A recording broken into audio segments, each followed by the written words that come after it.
Hey, welcome to the Fine Print, ladies and gentlemen. I'm your host, Caleb Teskey, and we got a return customer today for a guest that I'm super excited about. Let's do the homework off the top. I want to thank Zach Peel from North Node Gardens here in Vermont, growing some excellent flowers down there, Zach. Dwayne Harden from Blaze Express in Massachusetts. He's got the social equity delivery company. Super good time chatting with Dwayne. Ian Singleton Ebo from Gaston over in Essex. They got the dispensary and the tier 3 manufacturing. And Jordan Kagi from Verdigity Organics down in Manchester. He's got the grow. He's got the dispensary. They just opened a new grow shop down there too, which is super cool. And then I did the wrap up of the Forbin's case. If you guys didn't check that out. And for anybody who didn't see our last interview, guys, we had a 2.5-hour banger. This one's going to be a little shorter, but he runs a company out in California called Jade Nectar, and he's been digging up some interesting things out there. So please welcome back to the show, Jeff Nordahl. Jeff, thanks for being here, man. Howdy. Good to see you. Thanks for the invite. My pleasure, dude. And real quick, for anyone who didn't see our last interview, can we do a 5-minute life story?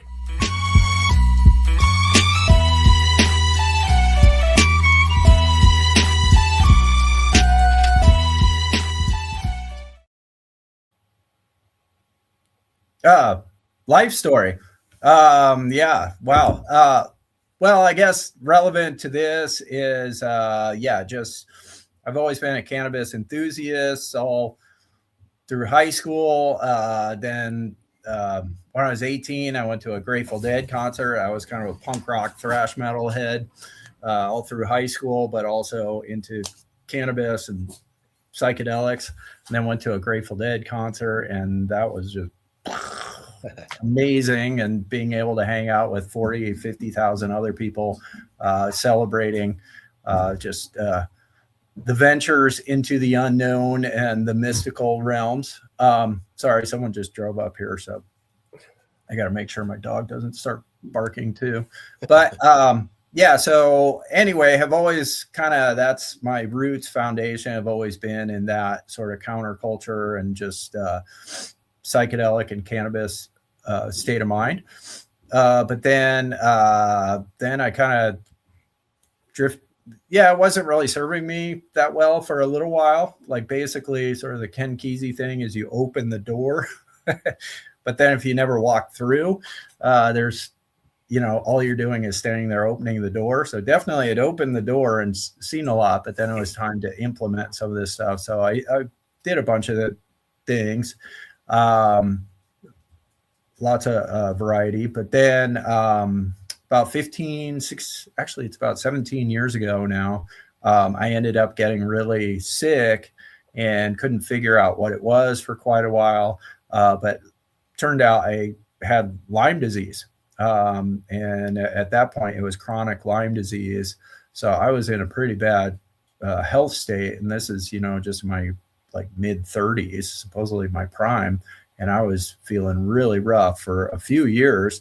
And luckily, my doctor actually recommended cannabis as a form of relief and treatment. And so I did actually jump back into cannabis, and sure enough, it was providing relief. And then at that time in Santa Cruz, where I live, we had pretty progressive laws on home grow. So I started growing my own cannabis, and then ended up juicing cannabis, like eating the leaves and pureeing and eating the leaves. And to tell you the truth, I can't really prove it, but after a year of consuming probably like 20 fan leaves a day in a juice puree form, I think it cured my Lyme disease. So not just provide relief, but got rid of it. So once you have that experience, by the way, I'm on a live stream right now. So sorry, this is an active home situation. I got people coming in. But anyway, so once you have that experience, and from a hopeless, helpless medical crisis, and then cannabis, basically helps give you your life back. Oh, and by the way, I don't want to say it was 100% cannabis. I was doing a bunch of rainforest herbs and such, cat's claw and some other things. But the cannabis, especially the raw cannabis juice, really seemed to calm my immune system. And then I think it may have antimicrobially just cleared any last remnants. And then it recalibrated my immune system, which was tweaked before that. So anyway, once you have that experience, you kind of feel you have to share that with others. So I started a medical collective. This was Prop 215 time in California before legalization. This was when we were doing medical. So we used to meet at the Live Oak Grange here in Santa Cruz. And I was meeting with little church ladies who had like cancer and migraines and fibromyalgia, and just providing tinctures, these olive oil tinctures we do, and then also the cannabis juice. We'd freeze them in these little juice cubes. And it was just really cool seeing so many people benefiting from cannabis in a positive way, and a lot of times without getting high, but just getting the pure medicine through the raw cannabinoids. So that was a beautiful time. And then Prop 64 came along and just instantly severed that farmer and medical patient and customer connection. And so ever since then, have been trying to figure out how to get back to that very magical place of connecting the farmer with the medical patient and consumer, because that seems, for a lot of people, that's a really special connection. And I kind of see cannabis cultivation, when you're doing it really mindfully and regeneratively and trying to have it be very positive, like no negative impacts on the environment or anything. It's kind of a monk, almost like a monk-like existence. You know, you're separated away from society, usually up in the mountains in kind of a remote area. But then, so you're separated from sort of the rat race of society, but you're still a part of the community in that you're providing this cannabis medicine that can get to people and really, hopefully, be a positive thing for them when they consume that cannabis. So that connection, when that got severed in legalization, has been really, really a tragic thing. But we're figuring out creative ways to reconnect directly with customers and medical patients again. And happy to save that to the end. We're going to leave that for the last bit. Okay, yeah. So we're getting creative, and we're cracking the matrix, and we're reconnecting directly. We got a couple people watching. Aaron, what's this about? You about to find out. Stick around, Aaron. We got some good stuff coming up here about Metric and some stuff from the DCC and Cal, Steph, and 318. Thanks so much for everything you do, Jeff. It means so much to all of us. Thank you guys for tuning in. So you want to dive right in, man? Because I've talked to a number of guests about Metric, including the clip I sent you from that attorney in Oklahoma, Ron Durbin, and his comments. Can you tell us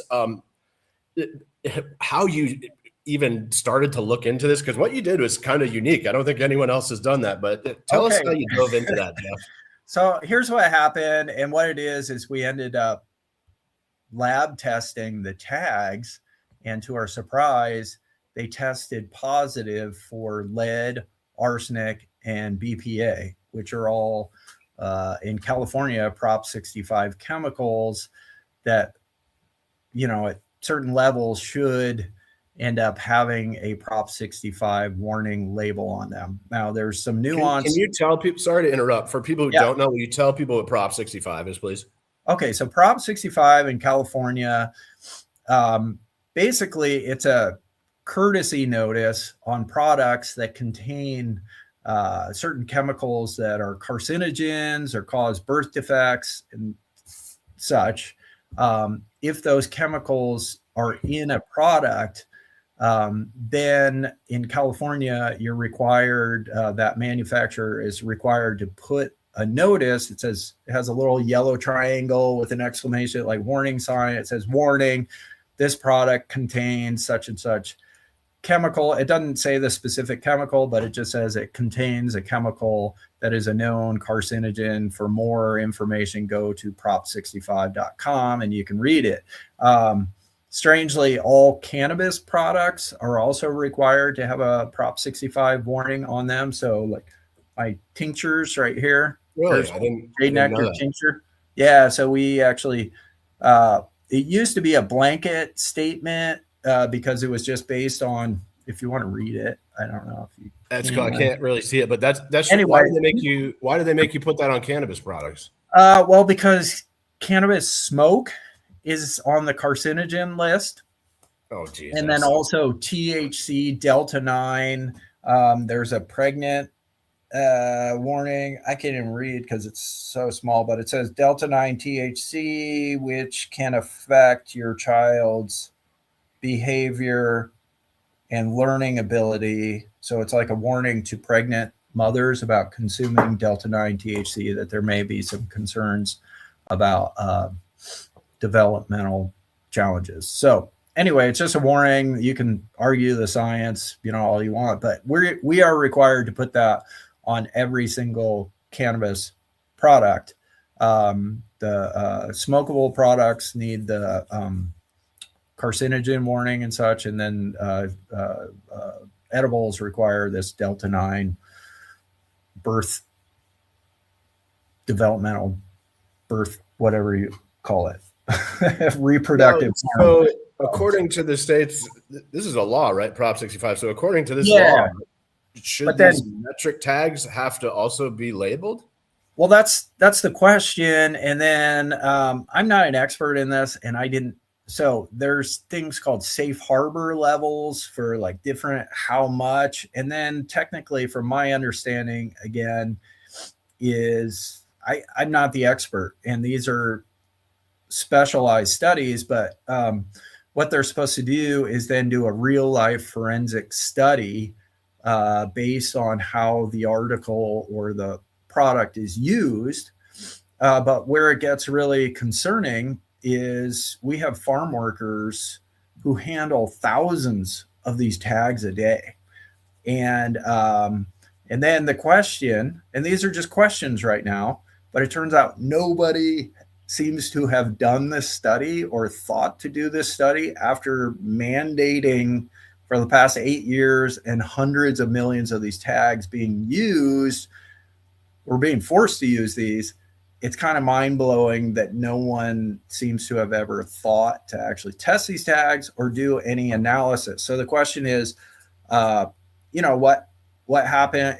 You could very easily imagine like a worker who's tagging individual plants, doing hundreds, if not thousands a day. They could possibly put the tag in their mouth while they're sitting there doing the zip tie, then take the tag and tie it. They could be snacking, eating, touching their mouth. Now you could say, I'm running like tinfoil hat, panic freakout mode. I didn't make the law. It's California's law. So the question is, laws or rules for thee and not for me. Why isn't California looking into their own laws and doing this study? I mean, it may turn out that, that all of these chemicals are bound up in the plastic and they did swab tests and such like that, and none of it comes off on your skin at all. Yeah. Well, and then the question is, what happens when you're done with the tags? Where are they going after that? Are they going in a landfill? Well, okay, so there's a lot more than just health and safety and handling. And I want to get to another point here too, that the whole point of Prop 65 is a courtesy notice. So like screws, screwdrivers, pretty much every product in a hardware store has a Prop 65 warning. It's not saying if you touch this product, you're going to die. It's just now you're aware so you can make informed decisions. Like you may want to wash your hands after it and such. So here's a real life situation with the metric tags.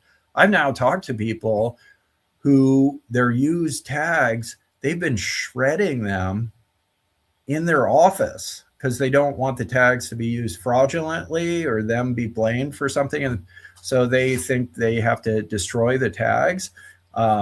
I don't know who told them to do that or if they just made that up. But I've now talked to people who, in a closed office with no ventilation, no protective gear, they're sitting there shredding hundreds, if not thousands of these tags in their office, huffing those particles. Yeah, right. So if you want to imagine worst case scenario, you have a pregnant woman sitting there shredding these tags, huffing, particles of arsenic, lead, BPA. Now, is that a risk? I don't know, but somebody should probably do a study after hundreds of millions of these tags being forced on us to use and handle thousands handling or disposal guidance. So the Prop 65 warning alerts people so they don't end up shredding the thing. And it's the same thing with like screws and nails.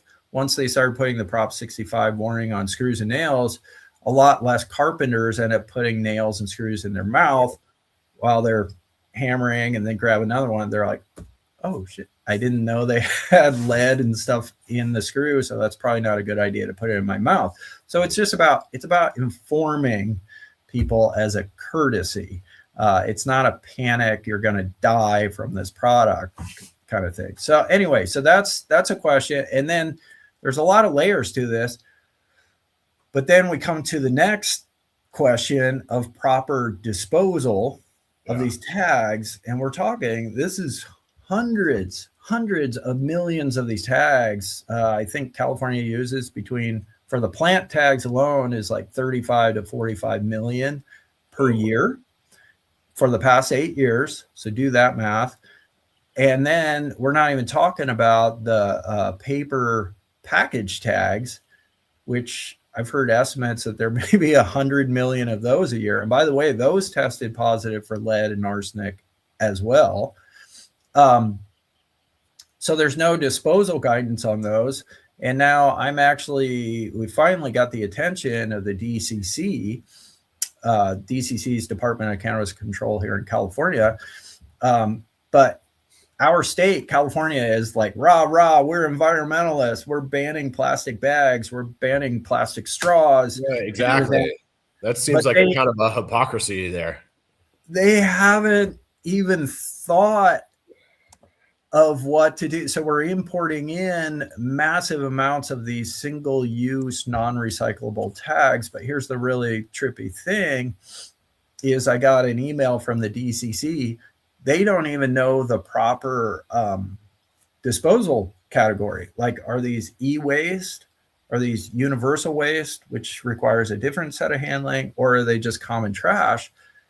They don't know, and they've never done that. So I got an email that says now the DCC is thinking about reaching out to Department of Toxic Waste Control and Cal Recycling to try and figure out what category these tags are for proper disposal.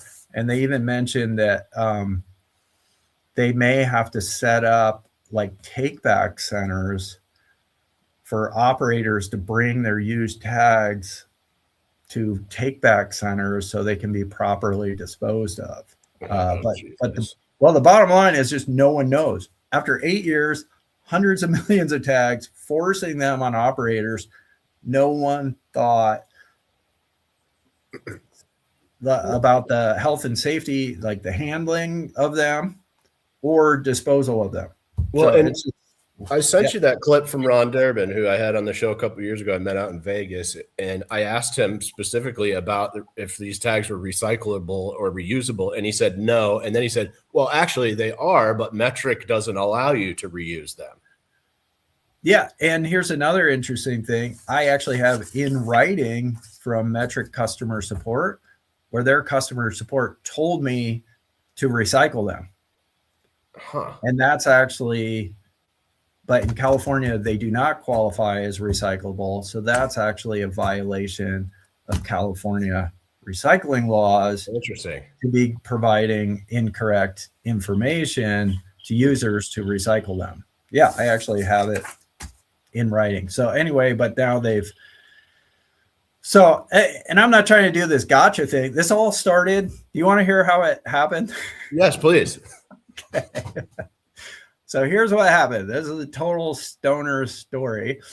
But so I was tagging plants one day, and this was almost a year ago. I was tagging plants, like 100 plants. And and I hate doing it. It's such a waste of time and serves no purpose. But after you touch the tags for a while, you get like this residue, like this plasticky sort of tacky residue on your fingers, which I don't like. But then after that, I went to my bank and did an ATM transaction, and the ATM then spit out a receipt. And on the receipt, it said Prop 65 warning, because I guess some receipts have like BPA or other crap in the ink. So banks, just to err on the side of caution, put the Prop 65 warning so they don't get sued, because there's a bunch of like ambulance chaser kind of lawsuits against about Prop 65. That's a whole nother discussion. And then I came home, fired up a joint, got in my sauna, was just laying there contemplating, meditating on things. And all of a sudden this thought came like, the bank has a Prop 65 warning on their receipts. I wonder what's in these tags.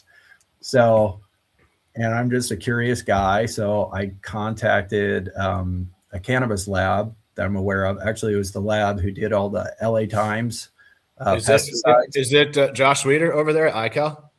Yeah, Infinite. Awesome. Yeah, I had Josh on the show a couple of times. So I figured, hey, this sounds like his kind of thing that he might be interested in. So just contact him, and he was like, yeah, sure, let's find out what happens. So send him tags, brand new, fresh tags, not from the field, fresh tags, and just kind of casually did it. And then I forgot about it. And like a few weeks later, I can't remember his email or call, but it was like, holy crap. Yeah, actually they did test positive for lead, arsenic, and BPA. And it's like, oh my God, wasn't expecting that. All right, now what do we do? So I actually, by that time, there was a batch tagging in November 2025 Cannabis Advisory Committee meeting where public people can comment on things. So I actually brought it up. You can look it up on YouTube. Like I had a 3-minute comment where I told them that we tested these and they tested positive. And I said, hey, DCC, you should probably look into this.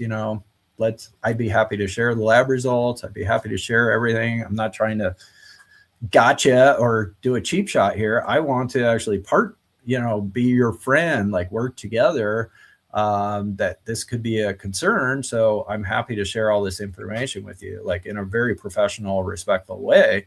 And they just ghosted, didn't say anything, just blew it off. Nothing. So I did hear like some journalist, I think, had contacted DCC and asked some questions, and then they contacted me, or that journalist contacted me, and DCC said, well, we don't know what happened to the tags, or maybe they were polluted in the field. So they didn't take it seriously because of that. So anyway, in the meantime, we did another round of testing, this time with fresh metric tags still in the box, sealed from the UPS driver, still in the plastic bag, sealed. And then the lab came, picked them up, documented the bag opening, formal chain of custody to make sure there was just no chance of outside contamination, and then ran some really thorough testing of the paper tags and the plant tags, and different versions with the RFID chip, without the RFID chip. And what it turns out is it appears that the lead, arsenic, and BPA is in the outer plastic, like what you touch. It's not actually the chip. But, somebody should probably do some more testing. But yeah, even with the chip removed, there was still positive tests for these. Now, the limits, the amounts, the concentrations, whether that transfers onto humans, nobody knows. But after hundreds of thousands of people handling these and being forced to be using them, yeah, somebody should probably look into it. Yeah, Is what it sounds like.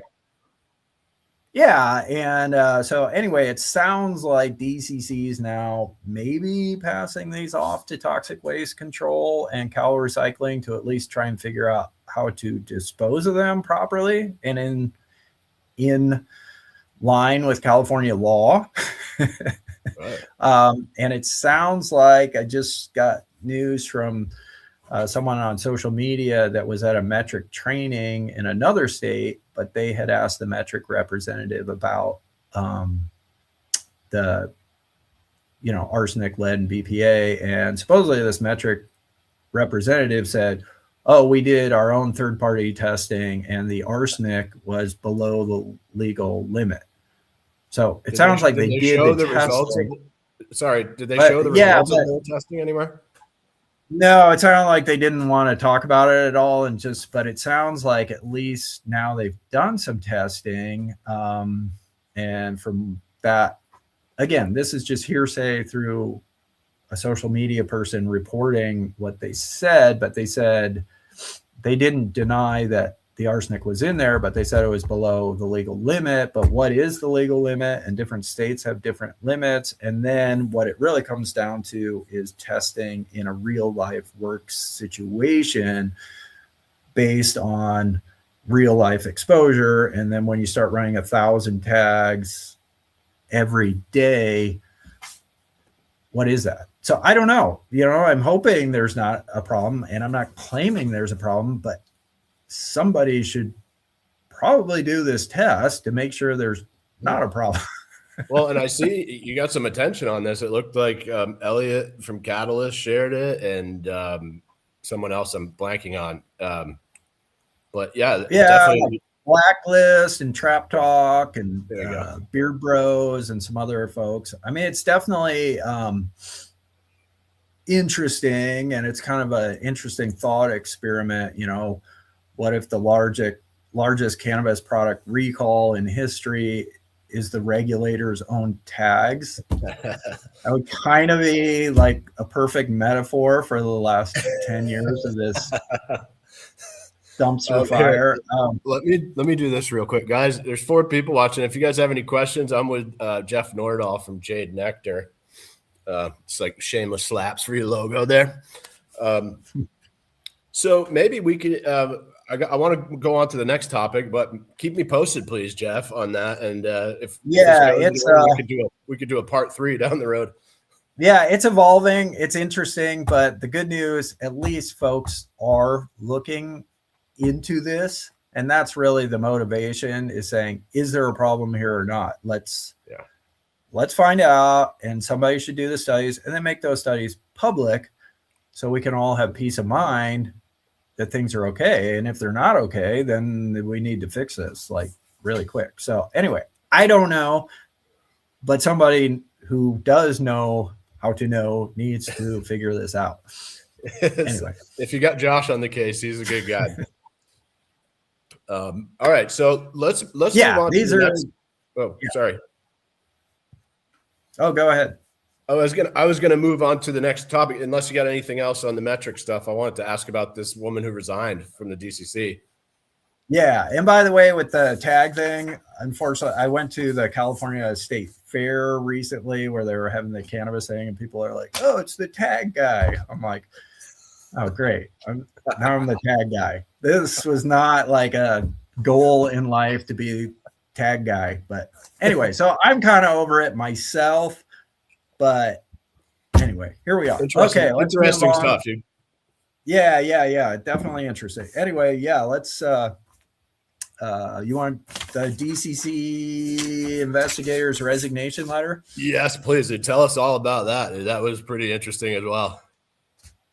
Okay, well, this is, I mean, what's laid out in the letter is pretty damning and definitely should merit some serious investigation and more answers and such. But but I wasn't the person who found this letter or anything. This was actually, strangely enough, it was actually printed in the LA Times a few years ago during all those pesticide stories that the LA Times broke, that like 50% of legal products in Canada in legal cannabis were actually testing positive for. I just saw that. Yeah. Yeah, so that was a big story, and then there were a bunch of tentacles and side stories that sort of evolved or came up because of that initial pesticide story. So the LA Times actually got this DCC investigators resignation letter.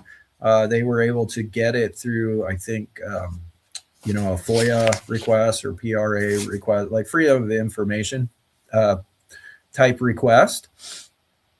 And so the LA Times touched on it and featured pieces of it and kind of gave a summary of it. But man, when you read the actual letter, like the email resignation letter in its entirety, it hits different, and it hits really hard with what this investigator is reporting and why they're resigning. But just to be clear, this was in November 2021 when they wrote this resignation letter. So it was a little ways ago, but not too long ago. And it kind of lays out this whole pattern, and basically the big premise. Yeah, tell us what she's mad about. Okay, and by the way, this is a military vet.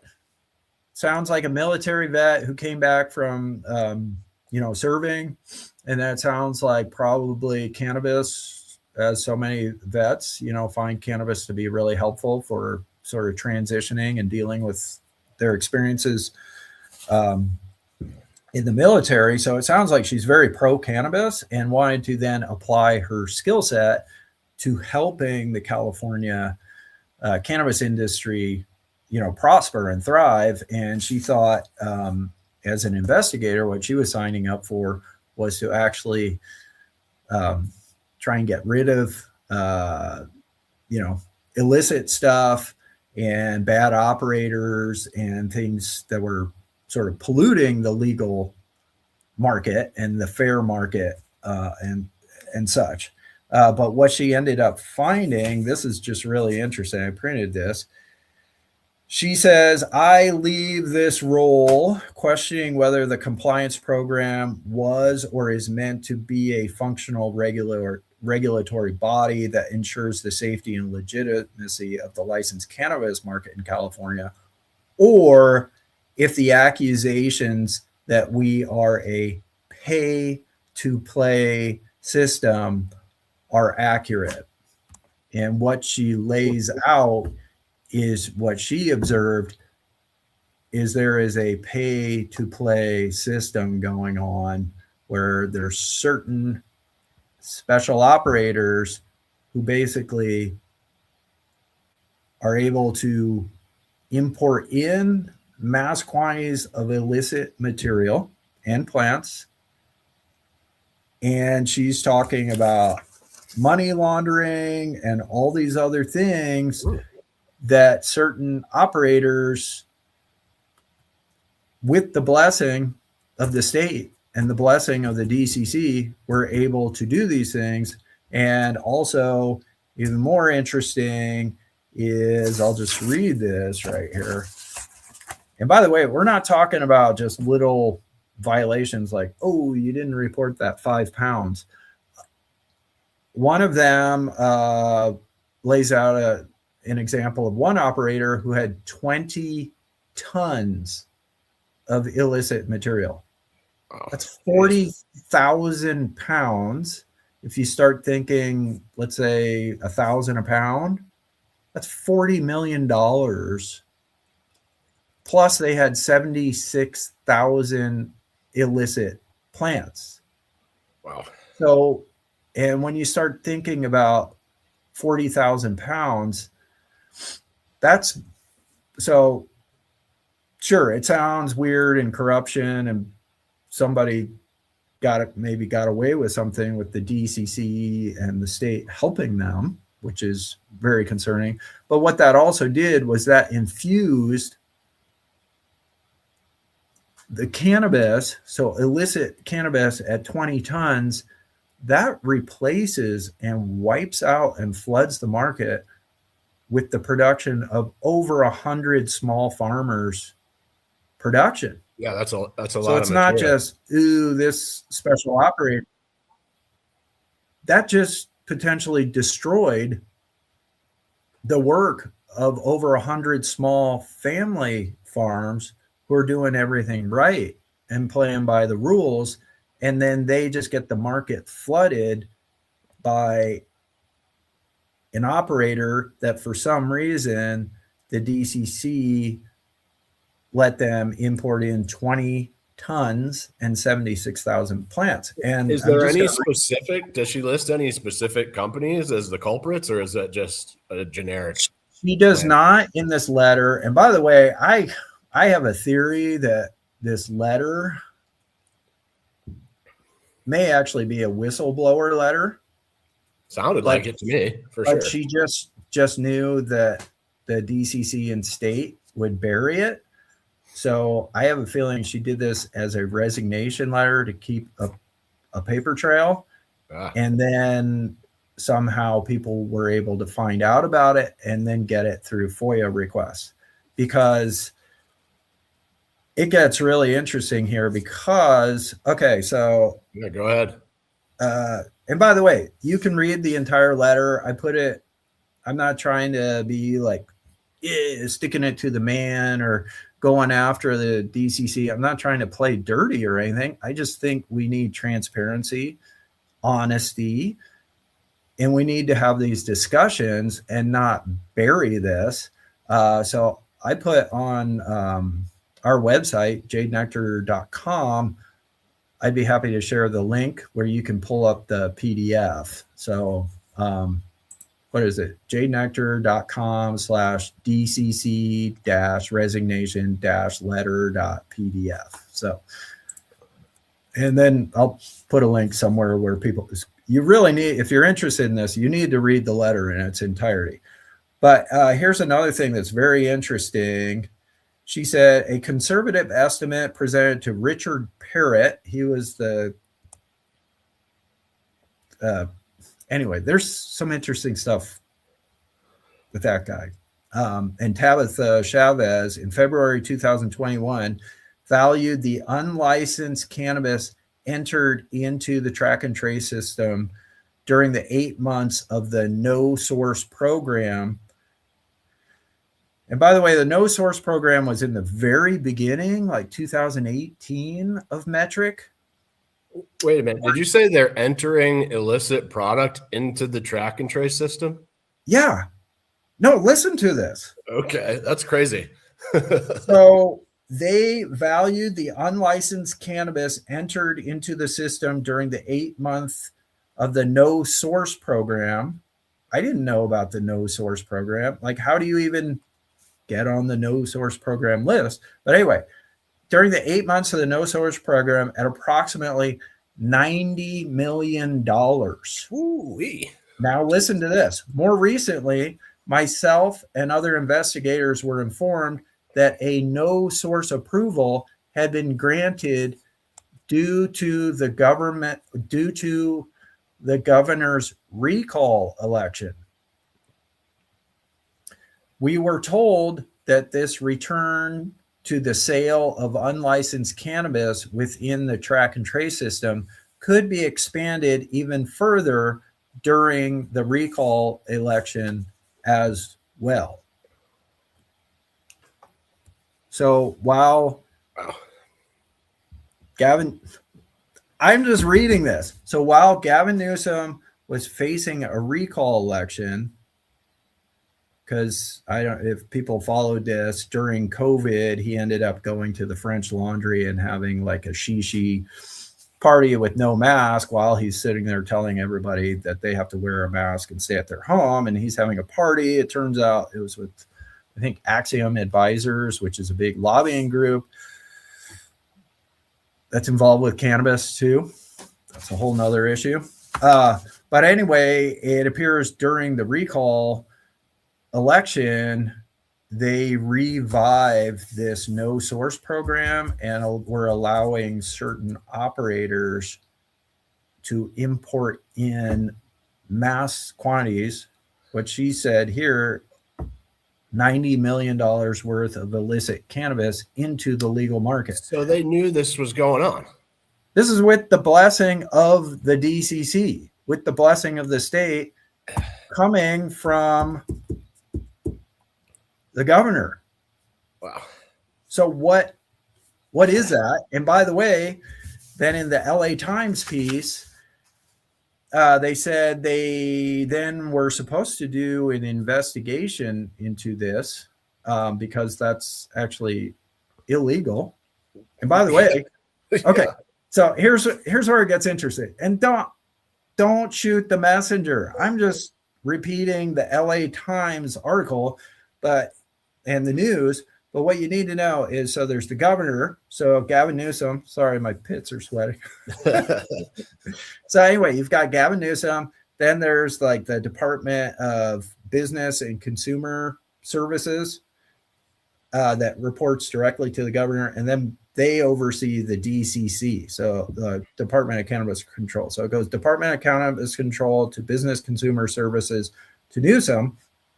But it now turns out, anyone who's aware that the FBI has been investigating Newsom and his staff and such, but it turns out the head of the Business Consumer Affairs, it turns out was actually implicated in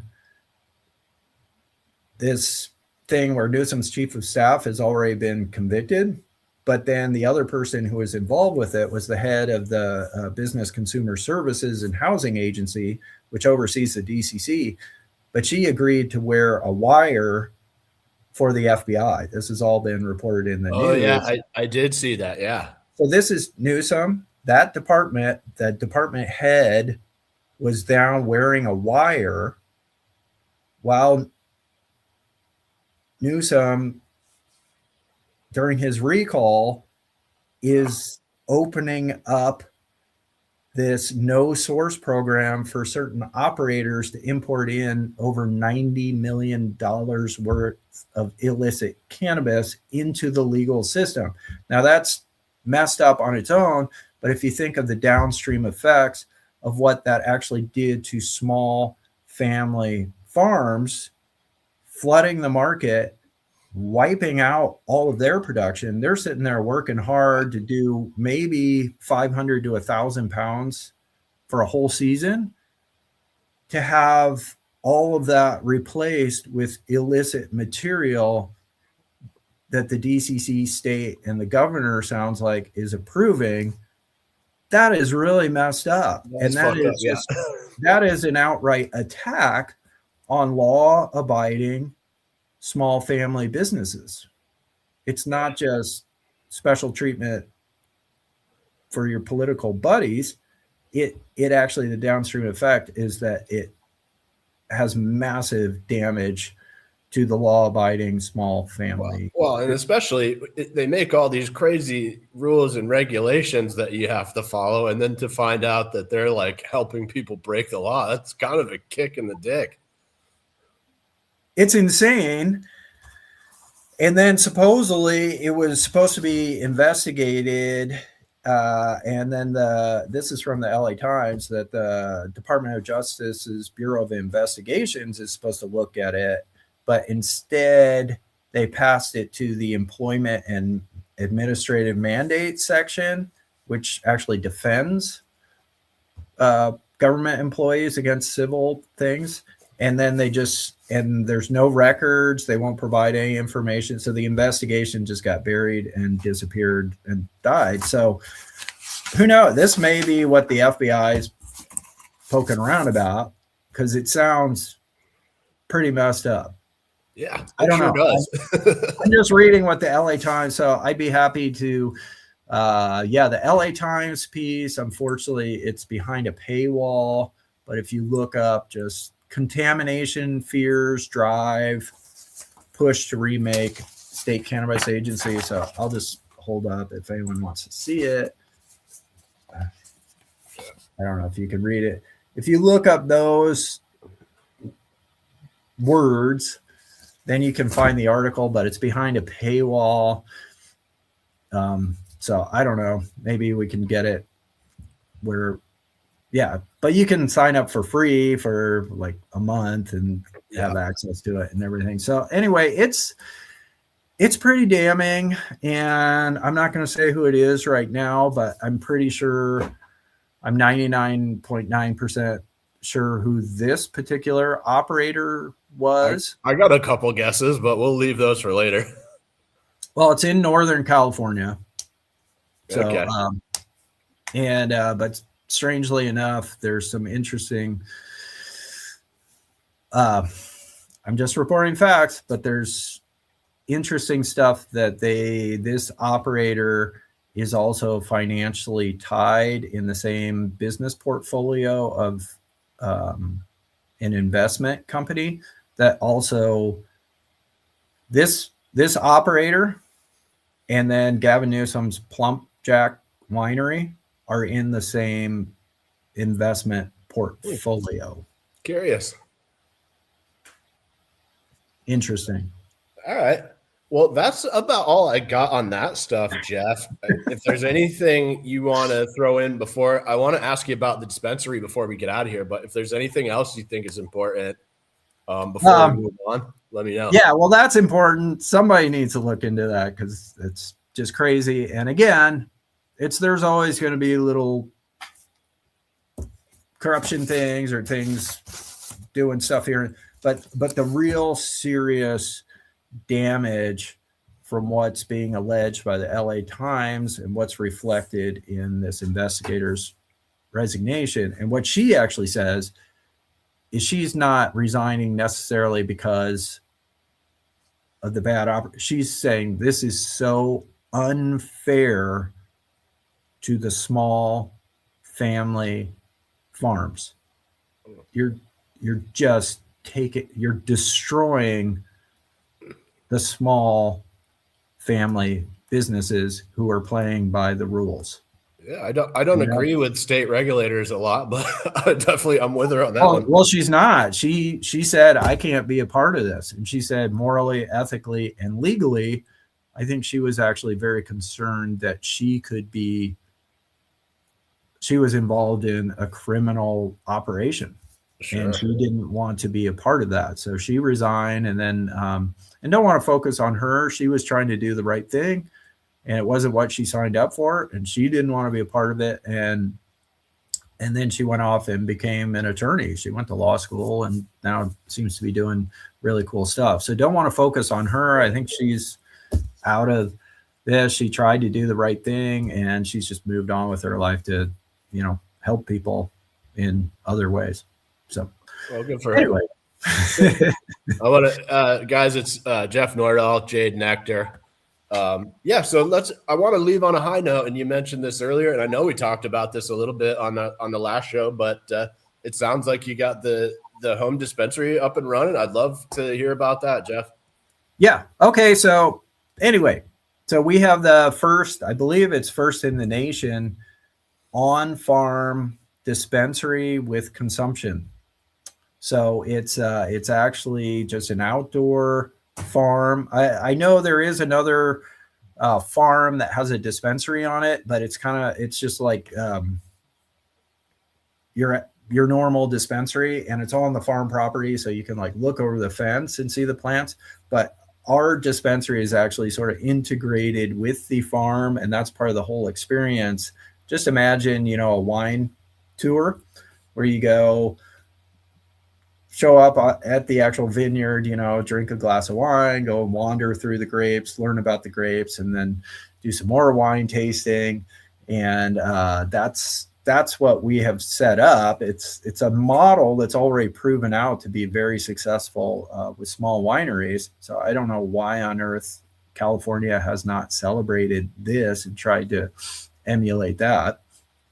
But anyway, we have figured out how to do it. So we're in Santa Cruz County, and luckily we right now have 3 board of supervisors who are pro cannabis, and they see it really as an asset for experiences, not just a consumer packaged good, but actually for tourism and for providing experiences. And cannabis, and Santa Cruz is kind of a tourist town. We're well known for our cannabis culture, and so when people come to Santa Cruz to visit, a lot of them want to check out the cannabis.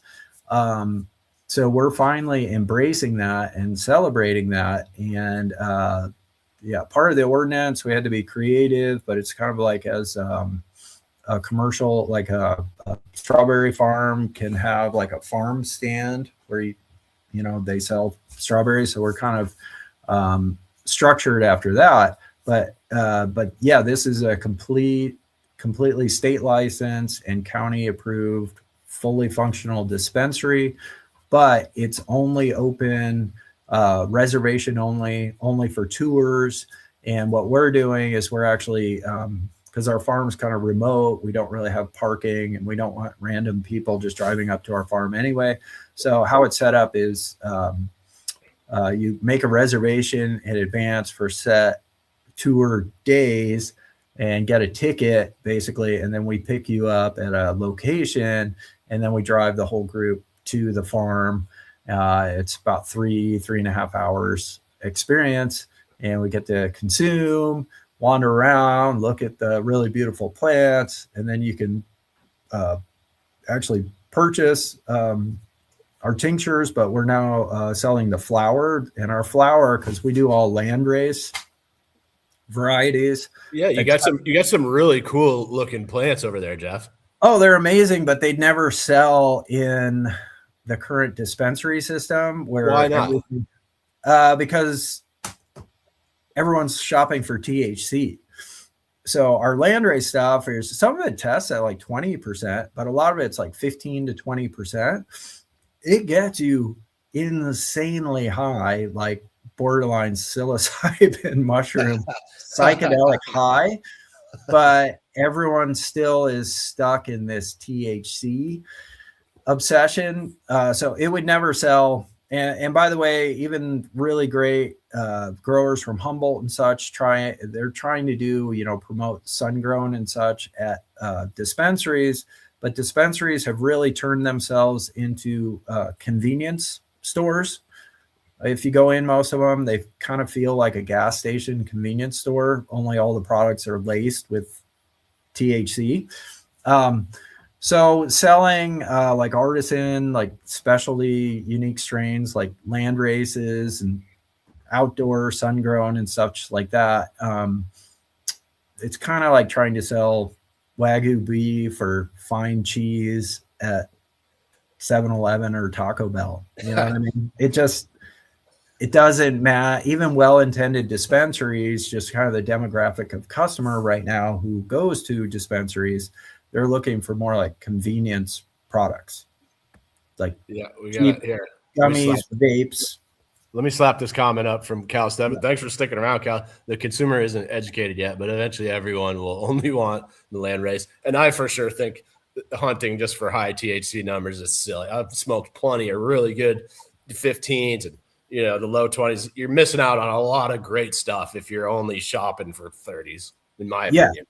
But right now, so we did one tour already. Then we kind of ran into an issue with the transportation because we were using vans and shuttles, like third parties. But then we had the World Cup come to town. And so all those vans and everything were booked up. So now I've bought a bus and I'm actually setting up a tour company. But holy cow, there's 4 Department of Transportation, the DMV, California Highway Patrol, and the Utilities Commission.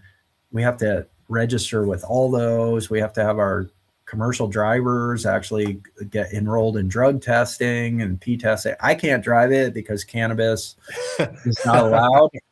So it's no shit. Yeah, so I can't drive my own bus because I can't get a commercial driver's license. So anyway, we're recruiting off-duty school bus drivers who can do this and everything. So anyway, it's all happening, and probably within a few more weeks, like mid-August, we're going to restart the tours again.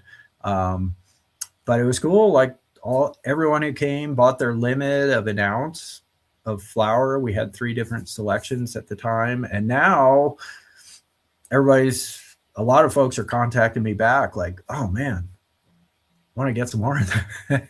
Awesome. It was really so. Anyway, I think the word's starting to get out that and these if anybody thinks that the weed sucked in the 60s, 70s, and 80s, all I have to say is listen to the music from those periods. If you think Bob Marley was smoking crappy weed or the Grateful Dead was smoking crappy, just listen to the music they were creating. Now they were, playing with other substances too, but yeah, they were. The cannabis back then was just really kind of psychedelic and inspiring and creative, and instead of this sedative, heavy zombie effect. So anyway, folks are hungry for something new, and so we're finally have a way to actually provide that. So how can people book a tour if they wanted to? Well, the best thing is to follow us on our YouTube channel or Instagram. So YouTube's Jade Nectar, Instagram's Jade_Grove_farm. Yeah, what happened? Did your other account get shut down? Yeah. Wow, that sucks. And I just got a strike on YouTube for discussing cannabis policy. Really? But I'm surprised I haven't got one of those yet. I hadn't either, but it was about don't want to even say the word, but it was about like direct to medical patient stuff. And I think it interpreted it as I was soliciting doing that activity, but it was actually a public policy legislation discussion, but the AI bots made up their mind and whatever. So anyway, but we're going to be announcing when the next round of tours are. So we're hoping mid-August that we're going to start doing it, and then we can probably do it through the end of October on the weekends. But on social media, we'll announce, hey, we're now opening this up, and go to our website. You can go to jadegrove.com. So jadegrove.com, that's our tour website. But right now there's no tours listed to sign up for yet, because we need to figure out either this bus thing, or now the World Cup's over, so we may be able to, some vans are now available again. So anyway, it's a pain in the ass. It's a pain. If it wasn't cannabis, forget this. Wouldn't be doing it. But we believe in this plant, so we're just gonna keep it on. Well, Jeff, I'm about out of shit here. Let me slap your logo up one more time, guys. It's Jeff Nordahl from Jade Nectar. JadeNectar.com, JadeGrove.com. You could check him out at Jade Grove Farm on Instagram. I know you got the YouTube channel. Oh, and I just wanted to say thank you for sharing our last interview, dude. I got like 1,500 views on that, and it seriously helped. I think you actually got more views on my interview than I did on your channel, but I really appreciate you doing that. That was nice of you. Okay, well, we'll talk and we'll figure it out. Would love to have this for people who are interested in these topics. Appreciate this, where it's not just me doing a selfie ranting about these tags, like some tinfoil. Now everyone's like, oh, tinfoil hat, dude. I'm like, I'm not saying they're going to kill you, but we should be looking into this. And then if California wants to be the nanny state, then lead by applying those laws to themselves first, last minute's always for the guest, Jeff. If we missed anything, or if you got any shameless plugs or shout outs, now's the time. Thank you again. And stick around for a minute after if you wouldn't mind. But okay. Sure. I think we covered everything. So just yeah, cannabis is cool, and hopefully more people. Hopefully, home grow is something that we can hold on to. There's a lot of powers right now who want to stomp that out, which is crazy because unfortunately, it just seems like a lot of business mindset now is not about innovation and doing, figuring out a niche. It's now about domination and monopolization. And unfortunately, the mindset, there's a lot of people who want to steal all the toys on the playground and pile them up in the corner so no one else can play. And that is really kind of a sick, unhealthy, unsustainable state of mind. So, yeah, really hope that home grow, where everyone can grow a cannabis plant in their backyard or in their garage, on their roof, their deck, whatever. I just think more people growing cannabis, and because cannabis, consuming it is medicine, but growing the cannabis and watching the plant and developing a relationship with the plant, maybe even more powerful medicine. So anyway. Very good. And Cal, you guys are so appreciated. Thanks for all the info and inspiration. Thank you for watching, Cal and Jardim. Nice work, guys. Thank you. I'm going to sign it off, guys. It's been a pleasure as always, Jeff. I'm your host, Caleb Teskey. Remember, the devil's in the details, and the details are in the fine print.